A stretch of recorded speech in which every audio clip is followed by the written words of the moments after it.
Hello বন্ধুরা, আজকে আমি চলে গেলাম রেড পিচারে, যেটা লর্ডসের মোড়ে বলরাম মল্লিক আর রাধারমণ মল্লিকের ডান দিকে গলিতে সোজা গেলেই তোমরা এটা দেখতে পাবে। দেখতে পাচ্ছ এখানে কত সুন্দর ডেকোরেশন করা, এবং এক সপ্তাহ হয়েছে এটা ক্যাফেটা স্টার্ট হয়েছে। এখানে অনেক রকম বসার জায়গা, অনেকজনের জন্য বসার জায়গা আছে, প্লাস অনেক রকম মকটেলও তোমরা পেয়ে যাবে। তো আমরা অর্ডার দিয়ে দিলাম ম্যানচাউ স্যুপ, যেটা কম্বো ছিল।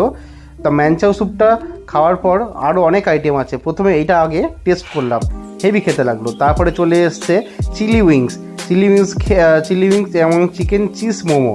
আর চিজটা কিন্তু এখানে ভরপুরভাবে ভর্তি আছে। আর চিলি উইংসটা খেলাম, হেভি লাগলো।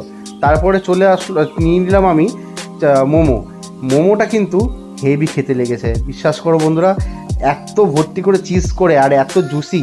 তারপরে চলে এসছে সিজিলারটা আমি প্রথম খেলাম, এবং সিজিলারের রাইস এবং নুডলসটা আছে।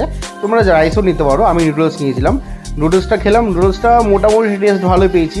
তার সঙ্গে একটা পোস্ট দিয়েছে, সেটা আমি অন্যজনকে দিইনি, আমি নিজেই খেয়ে নিয়েছি। তারপরে লালিপপটা খেলাম। তারপরে চলে এসছে mix rice and chilli fish. তা এটাও তোমাদের অপশানেবল, 4টে অপশান তোমাদের দিয়ে দেবে, সেই অপশানেবল তোমরা নিতে পারবে। এই টোটাল কম্বোটা হচ্ছে মাত্র 899 টাকায়, 3% শেয়ারেবেল। ঠিক আছে, তারপর আমাদের খাওয়া হয়ে গেছে, এবং লাস্টে চলে এসছে ডিসার্টের মধ্যে চকলেট ভ্যানিলা আইসক্রিম। ঠিক আছে।